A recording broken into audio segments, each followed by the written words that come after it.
In this episode of CobbTV, we are talking about Dale Crover's drumming contributions to the band Nirvana. Yes, and be sure to like and subscribe for more epic musical content. Now, Dale is a huge part of the Nirvana sound, especially when they were first getting off the ground. It's widely known that Kurt befriended the Melvins before Nirvana formed, and even played in a project called Fecal Matter with Dale, where Dale played bass.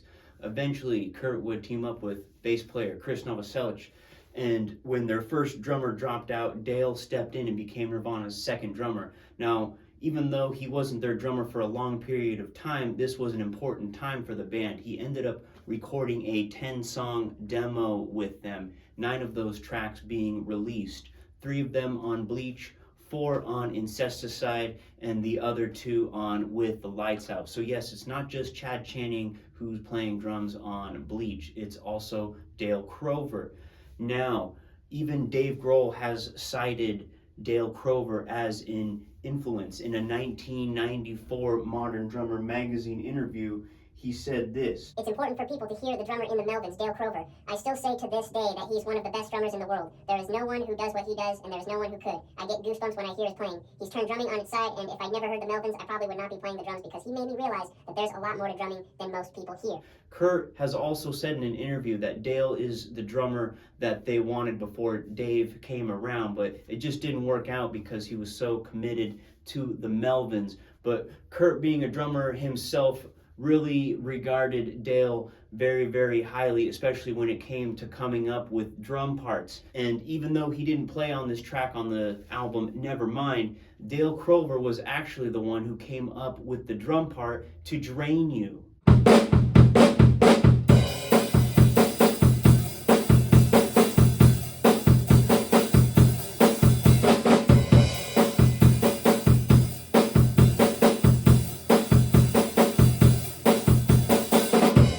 Now, if there is one word I would use to describe Dale's playing, it's heavy. One of the things that he does to make that heavy drum sound is he'll underpin the bass drum beneath the floor tom on the heavy ends of the riff.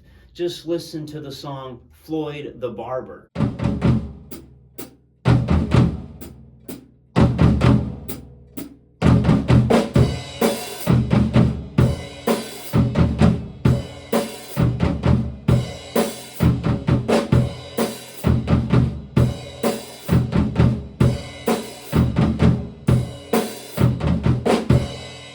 And another great example where he's locking in with the low end of those guitar riffs, matching the floor tom with the bass drum, really locking in that groove, is going to be the song Paper Cuts.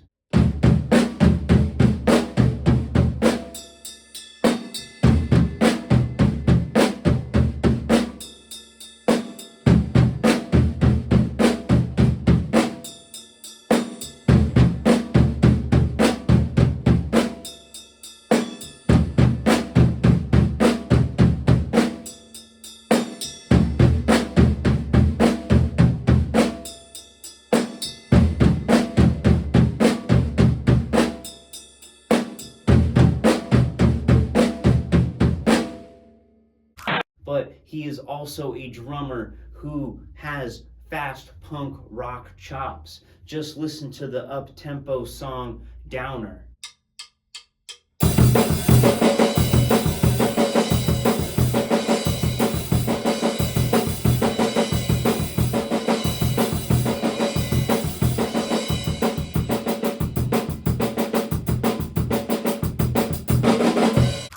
Haven't caught on already, something that Dale does very well is lock in with all the different guitar parts and rhythms that Kurt Cobain likes to play. Just check out the song Aero Zeppelin.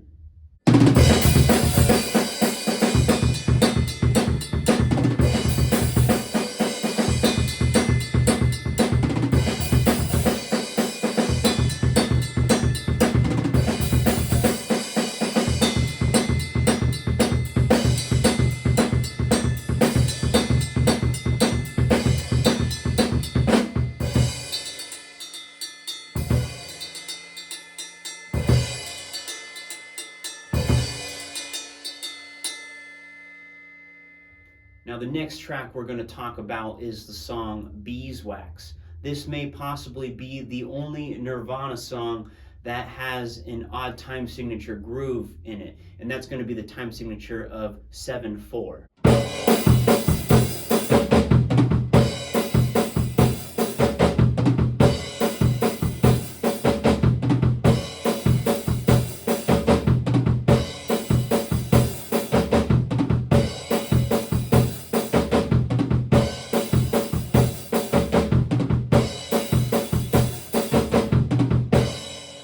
That 7/4 beat only happens during the choruses of Beeswax, but if you listen closely to the other parts, you'll notice that he likes to do this splashy open hi-hat thing. He also does that in the song Hairspray Queen. But what I also love about Hairspray Queen, and what he also does a lot in their other songs, is use the flams a lot. And in Hairspray Queen, it's actually a flam tap that he uses in that groove to lock in tight with the bass guitar.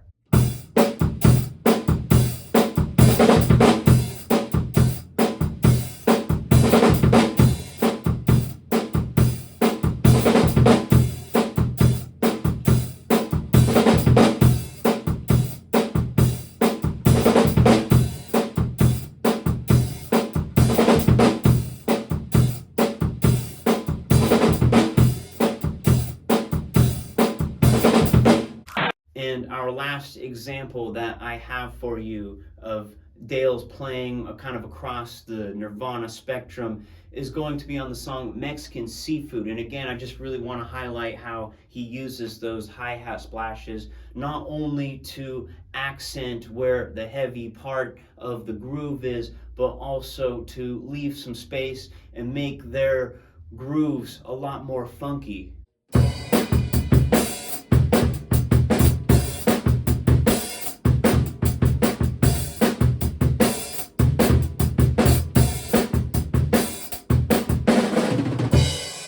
And there you have it, just a brief rundown of Dale Crover's drumming approach to playing in Nirvana. Yes, if there's any other drummers that you'd like me to break down, please leave that in the comments, or just let us know what one of your favorite Nirvana tracks that Dale has played on is, all right? We talked about most of them. So, as always, be sure to like and subscribe for more epic musical content. But in case I don't see you, good afternoon, good evening, and good night.